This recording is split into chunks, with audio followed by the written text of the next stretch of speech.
y largamos. Bueno, esta clase se hizo como, bueno, decidí hacerla a pedido de algunos médicos que querían saber algo sobre coronavirus y riñón, así que la estoy repitiendo. Lo que yo les voy a pedir es que ustedes cada uno ponga en mute su micrófono, así no hay interferencia. Cuando yo decidí hacer esta clase, por un lado pensé, bueno, el coronavirus ya pasó, pero bueno, en realidad no pasó. Sabemos nosotros que sigue habiendo nuevos casos de coronavirus, probablemente con otra modalidad, pero vamos a ver qué nos dejó el coronavirus. Eso por un lado. Por otro lado, me pareció que era bueno hablar algo más de los virus y el riñón, más allá del coronavirus. Entonces, para esto quería decirles que todos sabemos que los virus son parásitos obligados, que no pueden completar el ciclo vital fuera del organismo del huésped. ¿Por qué esto? Porque no tienen habilidad ni para sintetizar proteínas, no pueden generar energía, no pueden hacer reacciones enzimáticas por sí mismos. Entonces, crean una dependencia con el huésped, pero el huésped muchas veces muere. Entonces el virus, ante la muerte del huésped, no puede hacer su trabajo, que es reproducir. ¿Qué es lo que pasa? Que en realidad lo que nos pasa es que las enfermedades ocasionadas por virus son muchas veces respuesta al virus y del sistema inmune. Y la injuria renal no sale de esta situación, es la misma, porque tanto en forma aguda como en forma crónica, las enfermedades renales asociadas a virus son a veces el impacto directo de la célula infectada, pero también aquellas respuestas locales y sistémicas que dependen de la inmunidad innata y adaptativa, como ya todos conocemos. Para vincular un virus con una glomerulonefritis, tenemos que demostrar que existe una viremia a través del PCR. Identificamos proteínas virales o residuos de ácidos nucleicos dentro del tejido renal, o bien dentro de los complejos inmunes depositados en el riñón. La resolución o la regresión de la lesión glomerular junto a aclaramiento de la viremia, o sea, haya respuesta al tratamiento, por ejemplo, con una terapia antiviral o por la respuesta inmune del huésped. Aunque datos emergentes nos muestran que algunas glomerulonefritis se pueden desarrollar como una enfermedad oculta, sospechamos que es la enfermedad viral, pero no la podemos detectar. Quiere decir que hay ausencia de viremia por PCR, o bien hay algunos ácidos nucleicos, pero no estamos seguros de que sea una causa directa. Entonces vamos a ver, como les decía recién, que si nosotros miramos las respuestas innatas y adaptativas, y lo miramos desde el punto de vista renal, vamos a ver que cuando ingresa un virus a la célula, ¿sí?, lo primero que se produce es la degradación endocítica lisosomal del virus. Se exponen las cadenas nucleicas, y esto puede desarrollar dos tipos de respuestas. Una es la muerte celular, por un lado, y la otra es la transcripción o las vías de señalización que nos llevarían a que esa cadena viral se reproduzca, produciendo más RNA viral y formación de nuevos virus que se propagarán a otras células. Otra cosa que nosotros vemos en la respuesta innata es la presencia de las interleuquinas, que son mediadores, y los interferones, ¿sí?, que empiezan a producir su enfermedad. Cuando miramos las respuestas adaptativas, vemos que hay dos tipos de células que empiezan a aparecer dentro de la respuesta adaptativa.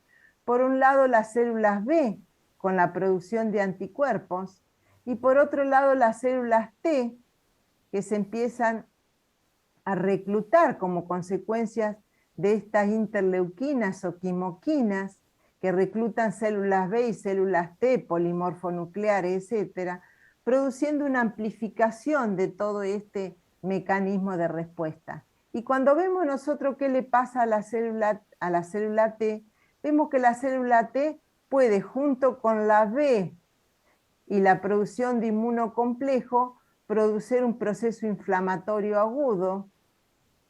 La célula B, por su lado, con la producción de inmunoglobulinas con o sin anticuerpo, con o sin complemento, pueden formar complejos inmunes.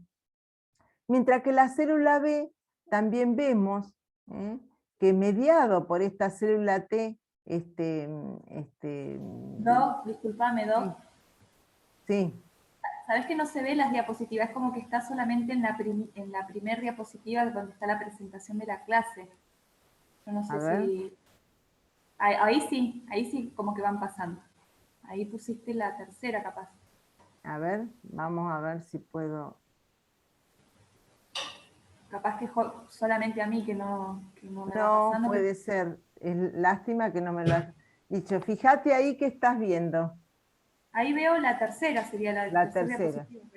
Sí, la de las células. Bueno, claro. Vemos si podemos seguir y si no, vamos viendo cómo nos vamos manejando.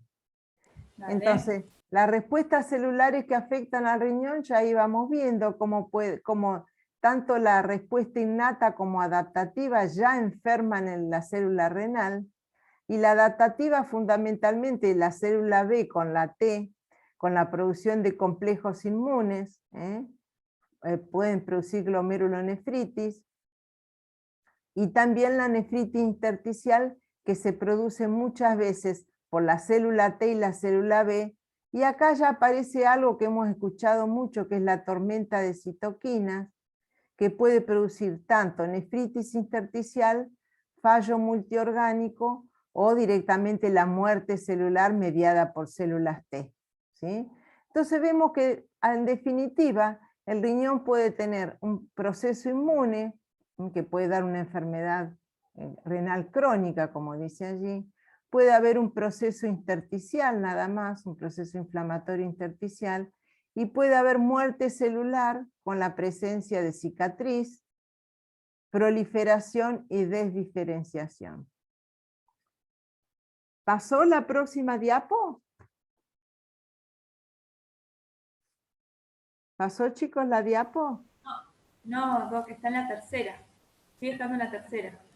Capaz que tendrías que poner F5 ahí vos para que se vea en completo, porque acá es como que veo el PowerPoint como que lo estuvieras... O sea, no pantalla completa, no sé si me explico. ¿Ahí? Sí, se ve la diapositiva ahí, pero no en pantalla completa. ¿Va pasando? Ahí está en la cuarta. Perfecto. ¿La están viendo entonces? Sí, sí.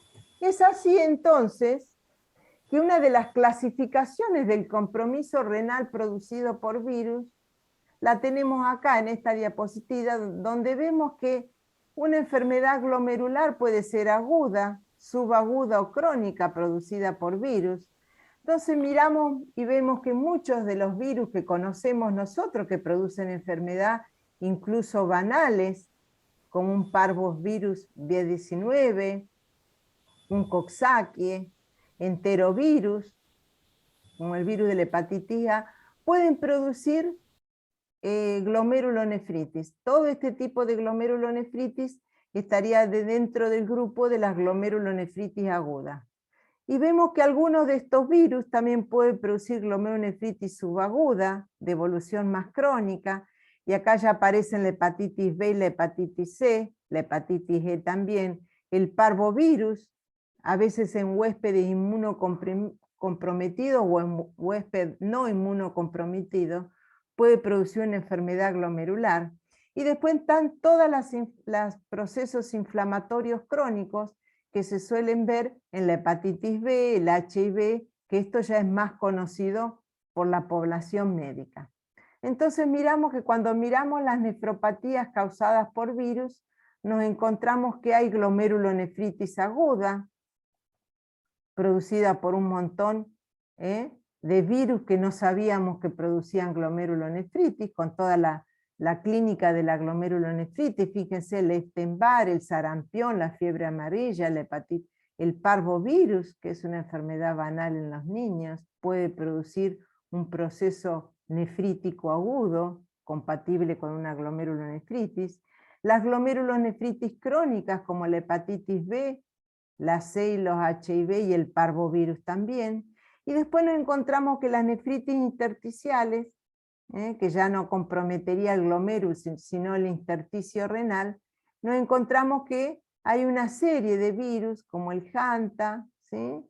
el virus del dengue, la influenza, el coxsackie, puede producir nefritis intersticiales.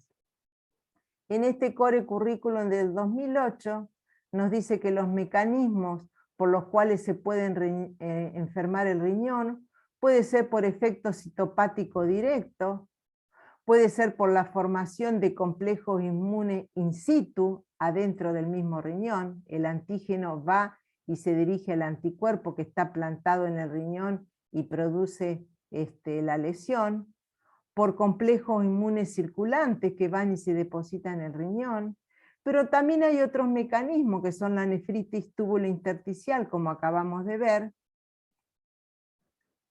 y los disturbios hemodinámicos, que vimos que muchas veces están relacionados a las tormentas de citoquinas y que producen falla multiorgánica y falla renal.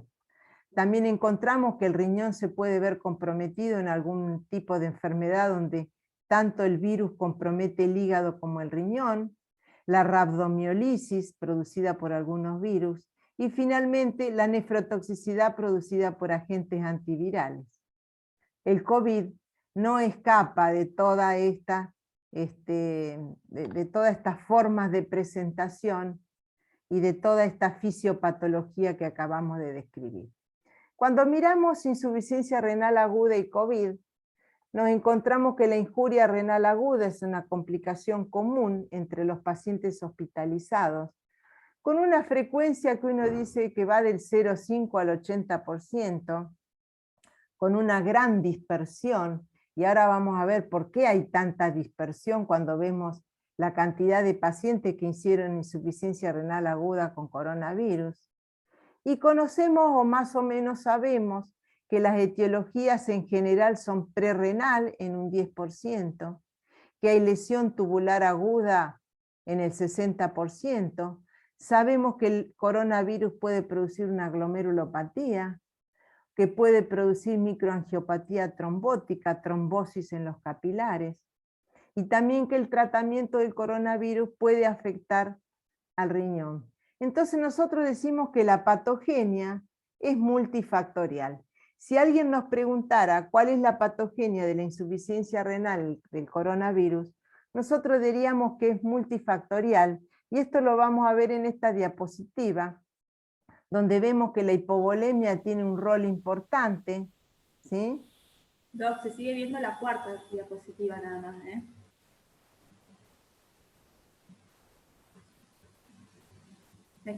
Ahí sí. Poné F5 en tu compu, Doc, a ver si ahí se puede ver en grande. Capaz que vos cuando vayas pasando ahí también se puede ir viendo. ¿En F5? Claro. Es que yo la veo en grande, las que no la ven grande son ustedes. Claro. ¿Ahí les pasa? Ahí sí está en la diapositiva, ahí cambió la diapositiva, sí, creo que estás en la, no sé en cuál estás ahí, pero sí, cambió la diapositiva. Acá está herida y coronavirus, y acá estoy hablando de los mecanismos involucrados en el coronavirus. ¿Esta la están viendo? ¿Los mecanismos fisiopatológicos involucrados? Sí, esa sí se ve. Perfecto. Ustedes cualquier cosita me van avisando. Ahí te mandé una foto de cómo se ve la pantalla, cómo la veo acá. Por ahí capaz que estás compartiendo la pantalla del PowerPoint y no la pantalla del F5. Eso puede estar pasando. Pero igual se ve ahora la diapositiva. Bueno, entonces, cuando miramos nosotros los mecanismos fisiopatológicos involucrados en la infección por coronavirus, nos encontramos que el factor prerrenal, dijimos, en un 10% de los casos. ¿Por qué? Y porque hay muchos pacientes que ingresan con síntomas gastrointestinales, con diarreas, con vómitos, con deshidratación. Un estudio hecho en Estados Unidos encontró que del paciente que entraban con insuficiencia renal aguda por coronavirus, un 66% de estos pacientes tenía una excreción fraccional de sodio baja.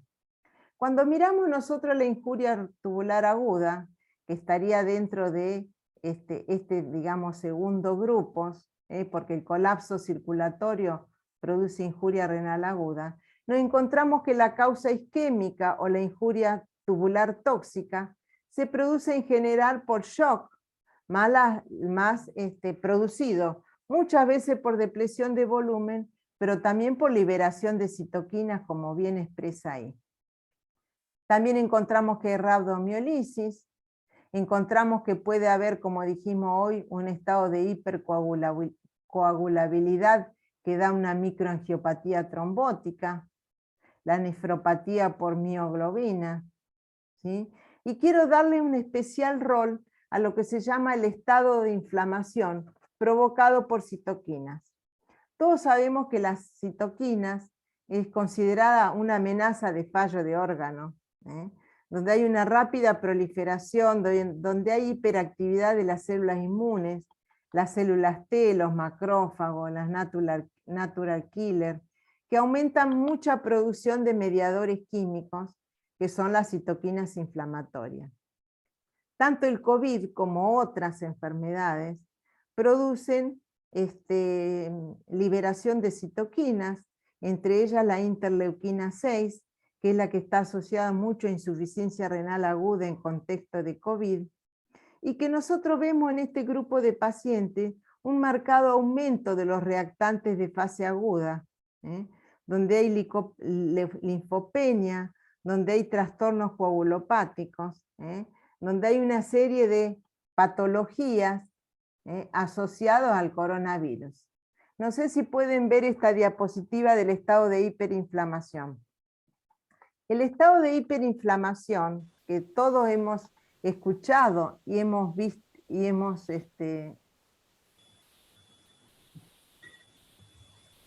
el estado de hiperinflamación, que es un estado similar a lo que se llama síndrome hemofagocítico, se produce por la tormenta de citoquinas y lo que produce es un fallo multiorgánico fulminante. También se dice que es secundario porque hay algunas linfohistiocytosis hemofagocíticas que son primarias, pero las secundarias se asocian muchas veces a infecciones virales en adultos, ¿sí? Y una de las características de este síndrome de hiperinflamación es que da fiebre, citopenias e hiperferritinemia, como todos sabemos que hemos encontrado en pacientes infectados por coronavirus. Este estado de hiperinflamación se acompaña en un 50% de síndrome respiratorio agudo del adulto, distrés, ¿sí? Y un porcentaje bastante alto, hasta el 62%, que se acompañan en insuficiencia renal aguda. Y muchos de eso, una insuficiencia renal aguda avanzada con requerimiento de terapia sustitutiva renal. Cuando se han visto las causas de ira en pacientes con esta patología, la linfohistiocytosis hemofagocítica, encuentra que la gran mayoría de los pacientes tienen necrosis tubular aguda, a un grupo de pacientes también asociada por supuesto en general a hipoperfusión, y también a síndrome de lisis tumoral.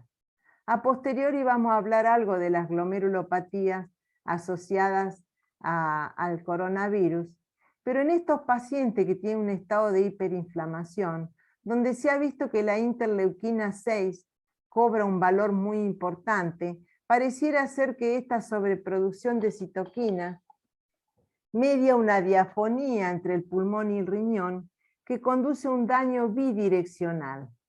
El epitelio tubular del riñón lesionado conduce a una regulación positiva de la interleuquina y esto por otro lado aumenta la permeabilidad alveolar y la hemorragia pulmonar, mientras que el síndrome de distrés respiratorio agudo del adulto, como vamos a ver en esta próxima diapositiva, no sé si la pueden ver. Sí, Doc, se ve esa. La anterior también se veía. Perfecto. Entonces esta que estamos viendo acá, vamos a ver que nosotros tenemos que el SARS-CoV-2, ¿sí?, produce un proceso inflamatorio a nivel del alvéolo, donde lo primero que hay, como dijimos hoy, están aumentados todos los DAMPs y PAMPs, que son los patrones moleculares asociados a daños o a patógenos, y que estos DAMPs y PAMPs, una de las características que tiene es que produce reclutamiento de células inflamatorias, macrofágicas, polimorfonucleares, ¿sí?, y células T, y estas producen liberación de citoquinas e interferones a nivel local con la intención de producir la eliminación viral. Otra de las características que se ve que se produce en los alvéolos es la producción de NET. NET son las trampas extracelulares de neutrófilos, que son como cromatina, que son liberadas por los neutrófilos activados y que se forman como redes, y que estos NET producen un estado protrombótico que produce una trombosis de los capilares a nivel pulmonar, y algo similar produce a nivel del riñón. Ustedes saben que el riñón es un órgano muy afectado por el coronavirus, es el segundo órgano más afectado después del pulmón. Y esto que decíamos hoy, esta diafonía donde hay un daño bidireccional. Cuando el riñón se enferma, se produce congestión venosa, hipoxia, un estado inflamatorio, aumento de los DAMP y de los VAMP, pero también estos pasan a nivel circulatorio y producen daño a nivel renal. Y por otro lado el riñón, aumenta el riñón, que por otro lado debería funcionar bien porque el paciente muchas veces está sobrecargado de volumen, colabora a que haya más sobrecarga de volumen y aumenta la permeabilidad capilar. ¿Pasaron las diapos? Ahí quedó en la del... Sí, ahí ya pasó. Características clínicas. Perfecto. Entonces, cuando nosotros vamos a ver ahora la clínica, entonces hablamos de la fisiología, la fisiopatología asociada a los virus, hablamos de qué le pasa al paciente con coronavirus y enfermedad general, el estado inflamatorio agudo, y ahora vamos a prestar nuestra atención, qué le pasa al paciente renal o desde el punto de vista de la insuficiencia renal. Y cuando vemos las características clínicas del paciente con coronavirus, encontramos un alto porcentaje de pacientes con hematuria, alto porcentaje de pacientes con proteinuria y también con insuficiencia renal aguda. Y cuando miramos las estadísticas, nos dicen que a más hematuria el paciente, más riesgo de insuficiencia renal y mayor mortalidad. Lo mismo para la proteinuria. Tasas mucho más altas de proteinuria y de hematuria se asociaron más frecuentemente con insuficiencia renal. Y ahora, bien vale la pena hablar un poquito de lo que se llama insuficiencia renal aguda, para que todos hablemos de lo mismo. Fíjense que desde el año 2012, los grupos nefrológicos han creado guías junto con los médicos terapistas, con intensivistas, con la intención de definir un poco más qué es insuficiencia renal aguda. Y vale la pena esta charla para poder introducirnos también lo que es la insuficiencia renal aguda. Entonces nosotros vamos a ver que históricamente teníamos el rifle, que lo estudiamos antes, otras definiciones, pero nos vamos a ir a la última definición, que es la que se está usando desde el año 2012 por el grupo CADIGO, que define la insuficiencia renal aguda desde el output cardíaco o desde la creatinina.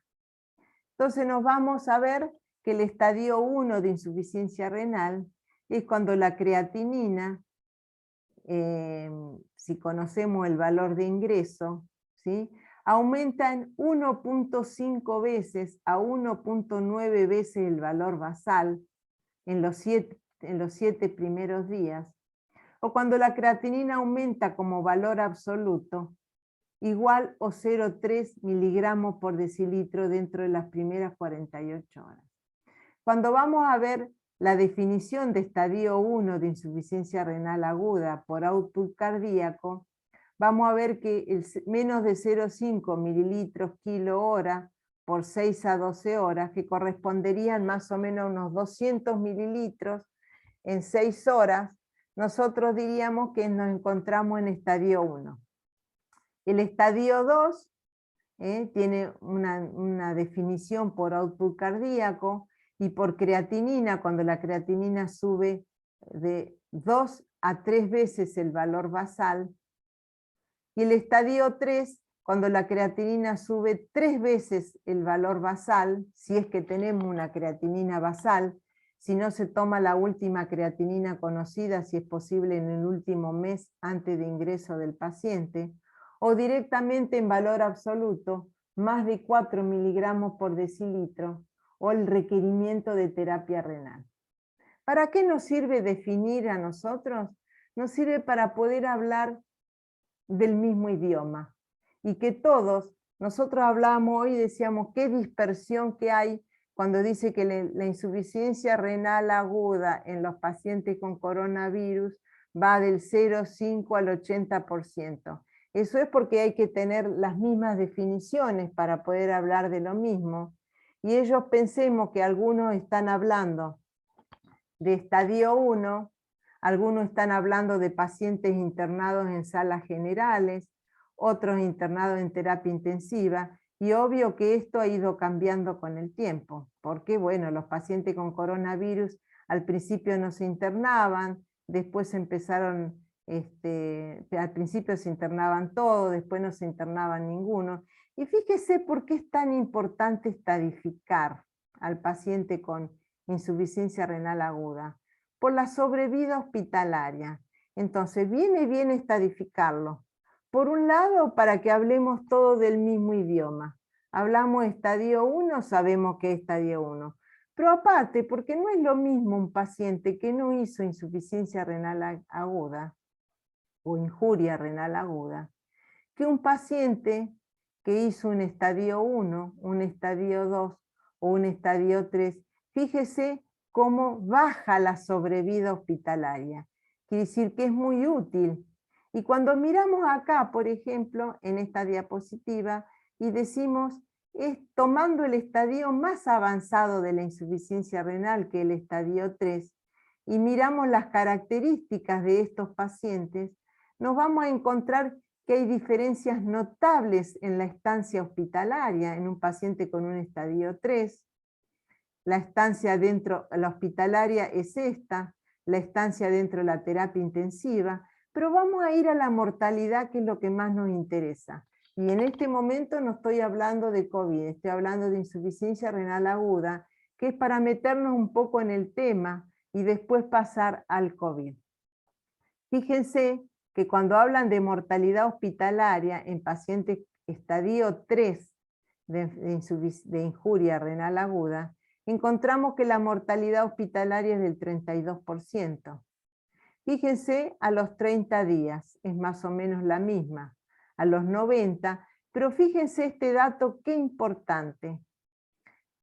Casi el 50% de los pacientes que sufrieron insuficiencia renal aguda, estadio 3, que es el estadio más avanzado, de los cuales un 25% requirió terapia sustitutiva renal, se muere al año. Este es un dato que debemos conocer y analizar. Fíjense cuando miramos los factores de riesgo para que un paciente desarrolle insuficiencia renal aguda.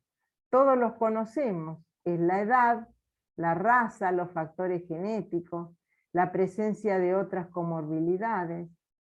¿Sí? Fíjense que este paciente tiene más riesgo de desarrollar una insuficiencia renal aguda. También el paciente con enfermedad renal crónica tiene más riesgo de desarrollar insuficiencia renal aguda. Pero el paciente con insuficiencia renal aguda tiene más riesgo de transformarse en un enfermo crónico, porque como decimos ahora, la enfermedad renal es una enfermedad en continuo. Un paciente, fíjense qué relación tan estrecha que hay entre las enfermedades, los factores de riesgo, el desarrollo de insuficiencia renal crónica. ¿Cuántos pacientes renales crónicos hacen una insuficiencia renal aguda sobreagregada? ¿Por qué? Y porque son el grupo de factores de riesgo, como ahora vamos a ver. ¿Y de qué se mueren los pacientes? Dijimos que al año el 50% de los pacientes que hicieron una insuficiencia renal aguda estadio 3 con o sin requerimiento dialítico, se murieron de eventos cardiovasculares, de nuevos eventos renales. ¿Cuántos pacientes dializamos y a los 3 meses volvemos a dializarlos como pacientes agudos, porque los pacientes vuelvan a caer? Los pacientes hacen insuficiencia renal, discapacidad, disminución de la calidad de vida y muerte. Cuando miramos los factores de riesgo para desarrollo de insuficiencia renal aguda, encontramos las comorbilidades, como vimos recién, y encontramos la enfermedad renal preexistente como un factor de riesgo aumentado muy importante. Y acá ya nos vamos al coronavirus. Entonces estos son los primeros estudios que se hicieron, donde evaluaron distintos tipos de poblaciones, distintos números de pacientes, y encontraron y evaluaron la mortalidad tan alta que encontraron y los porcentajes de insuficiencia renal aguda. Esto también para que veamos, fíjense que alta la mortalidad de los pacientes con AQI, con coronavirus. Y cuando miramos cuáles son los potenciales factores de riesgo para el desarrollo de AQI, de un coronavirus, nos encontramos que desde el ingreso el paciente tiene riesgo de acuerdo a determinados factores demográficos, que son los ya conocidos: la edad, la diabetes, la hipertensión, la insuficiencia cardíaca, el índice de masa corporal alto, la enfermedad renal crónica, las causas genéticas, los inmunosuprimidos, el hábito del tabaco, y los factores de riesgo para desarrollo de insuficiencia renal aguda en pacientes con coronavirus tuvieron que ver la severidad de la enfermedad, el grado de la viremia, el estado respiratorio, la presencia de otras asociaciones, como la diarrea asociada en estos pacientes por la deshidratación, la leucocitosis, la linfopenia, los elevados marcadores de inflamación, conocidos por todos nosotros, la deshidratación, la rabdomiólisis y la exposición medicamentosa. Y cuando vemos los factores de riesgo de desarrollo de insuficiencia renal aguda en pacientes con coronavirus, alejados del ingreso, después de los primeros 15 días, encontramos las causas normales, como son el uso de vasopresores, las nefrotoxinas. Bueno, el paciente que está internado durante mucho tiempo, nosotros sabemos que empieza a tener riesgo producido ya por medicación, asistencia mecánica respiratoria, sobreinfección, etcétera, etcétera.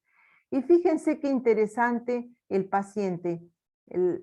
Comparamos paciente con coronavirus sin insuficiencia renal y con insuficiencia renal. Fíjense la incidencia acumulativa de muerte, qué importante que es, poniéndole un valor muy importante a la insuficiencia renal previa como factor de riesgo para mortalidad en el paciente.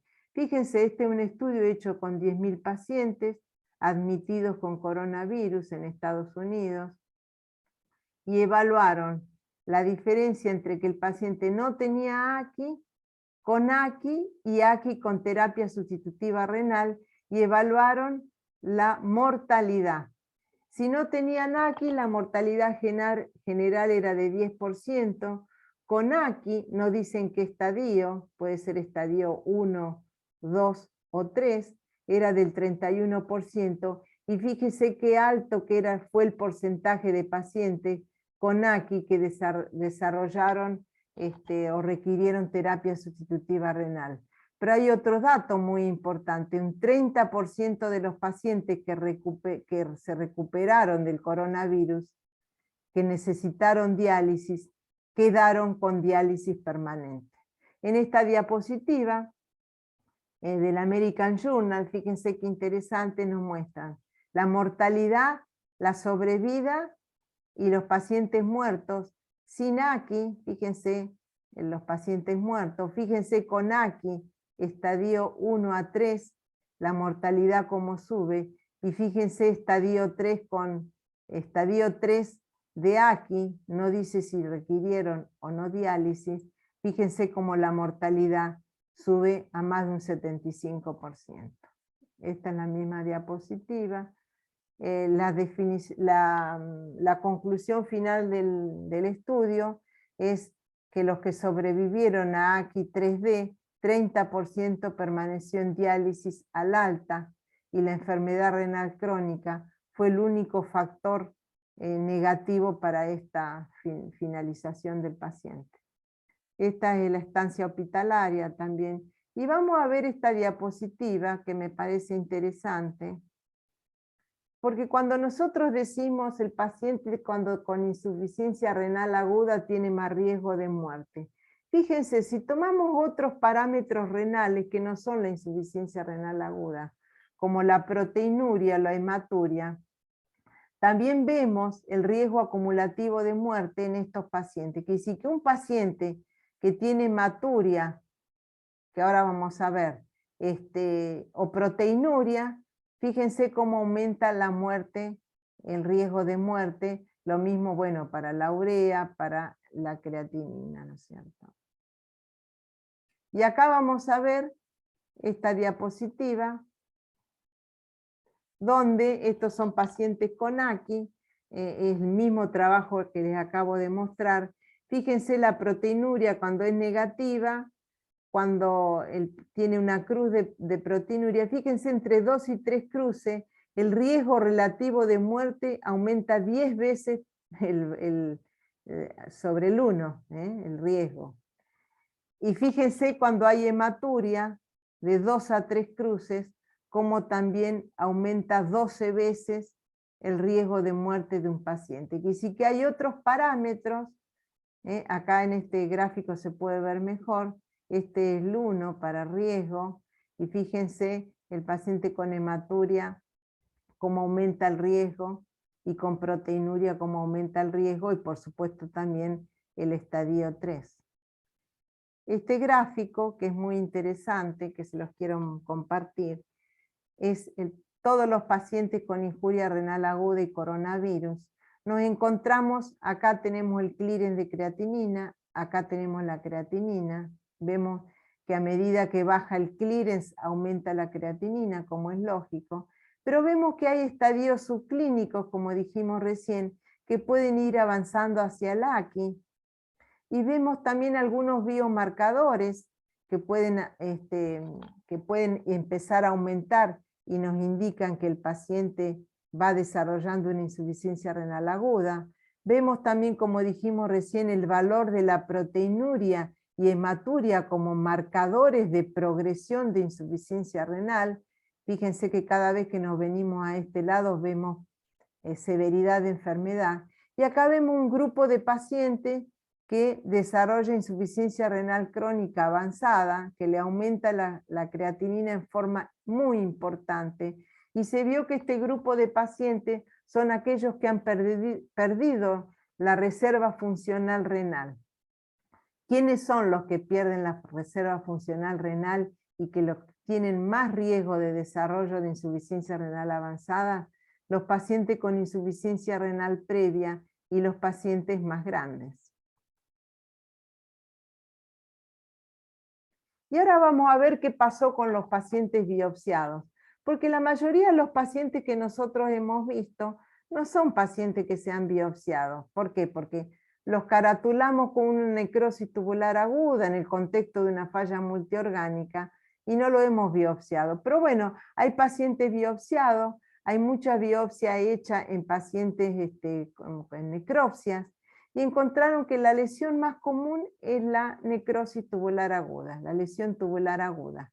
Sin embargo, hay un grupo de pacientes que desarrollaron un tipo de glomerulopatía que se llama glomerulopatía colapsante, que es una específica esclerosis focal y segmentaria, con una de las entidades específicas de esta que se llama colapsante, que se asocia a pacientes que no han sido críticamente enfermos, porque los críticamente enfermos ya vimos que hacen tormenta de citoquinas, hacen rhabdomiolisis, hacen falla multiorgánica, pero hay otro grupo que no fue tan grave y que desarrolló proteinuria y enfermedad renal progresiva, lenta, y que desarrollaron este tipo de patologías, ¿sí? Y que se los vio asociado a genotipos como el ApoL1, que es un factor de riesgo, por ejemplo, de desarrollo de glomerulopatía en el paciente con HIV. También se vio en este grupo de pacientes. Y acá, por ejemplo, les muestro para que ustedes vean, fíjense, este es un tipo de glomerulopatía donde se ve esclerosis del glomérulo, por eso se llama esclerosis focal y segmentaria. El glomérulo se ve pequeño, puede haber un poco de edema, pero lo que más se caracteriza esta patología es por la esclerosis focal, la presencia de proteinuria, y cuando vamos a la microscopía electrónica nos encontramos que hay pérdida de podocitos.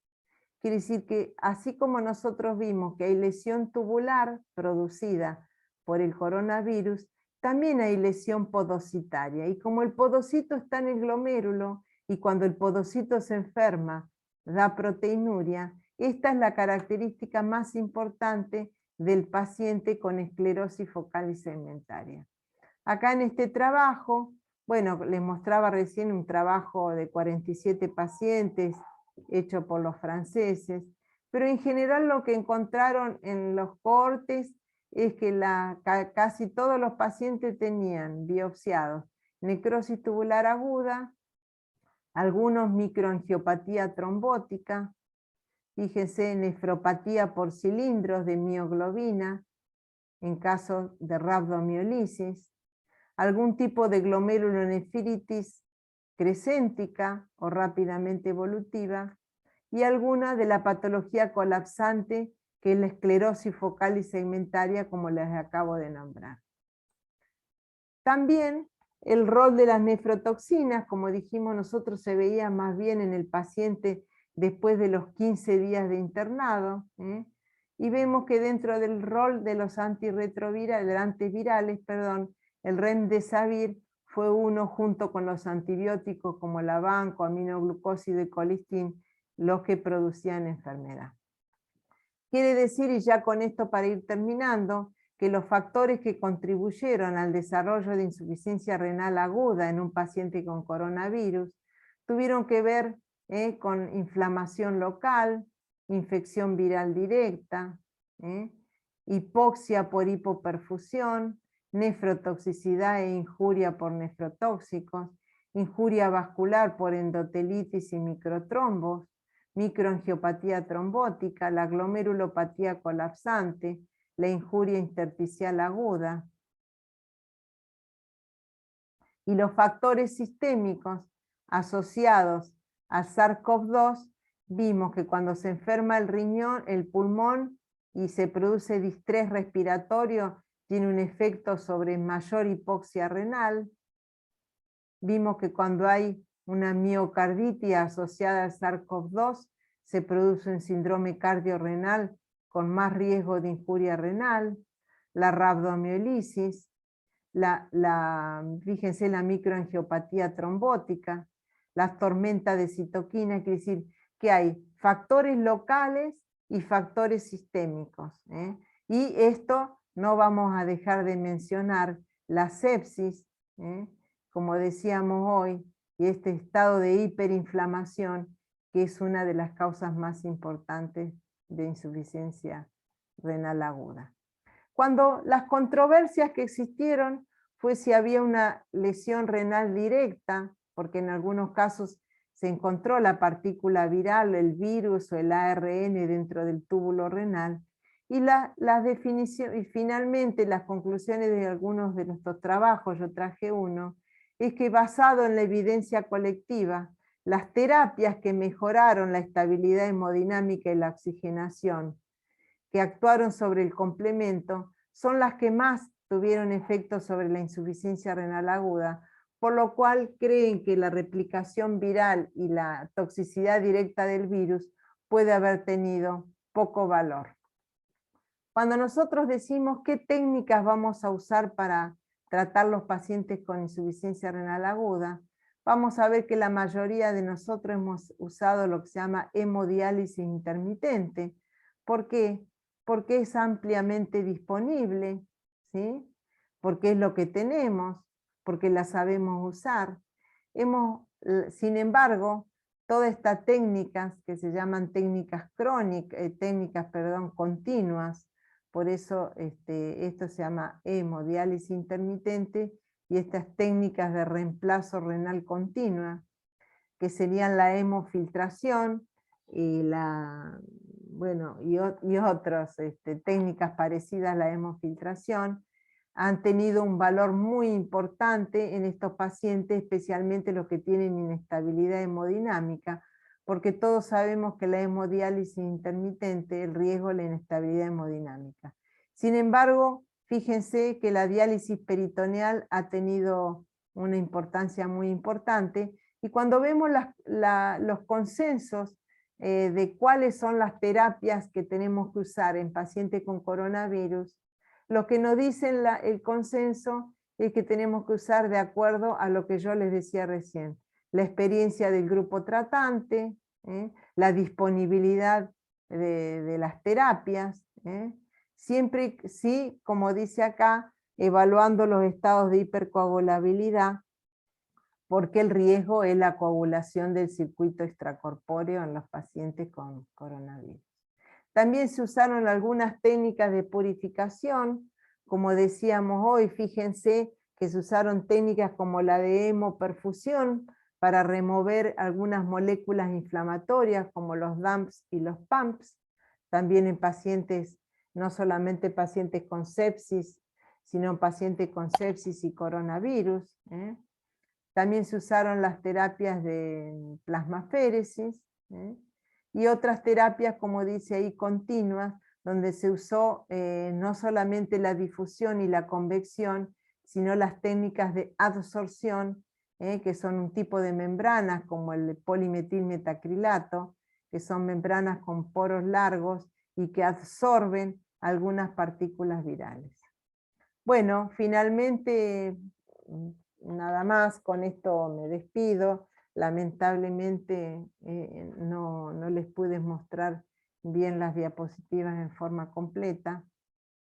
Un agradecimiento especial a todo el personal, a todos ustedes los residentes que trabajaron tanto en esta pandemia, y les dejo acá toda la bibliografía usada para preparar esta charla.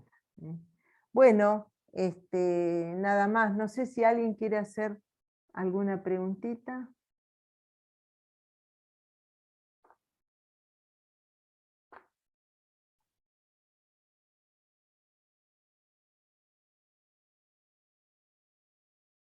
Bueno, chicos, entonces les agradezco. Y bueno, ya nos encontraremos en alguna otra clase. Gracias por la invitación, Doc. No, y espero que les sea útil. Como siempre, la idea es transmitir conocimiento, y que, bueno, todos sepamos más, no solamente del corona, sino de que los virus producen glomerulonefritis, ¿no? Tal cual. Bueno, abrazo a todos. Un abrazo. Chao, chao. Chao, chao.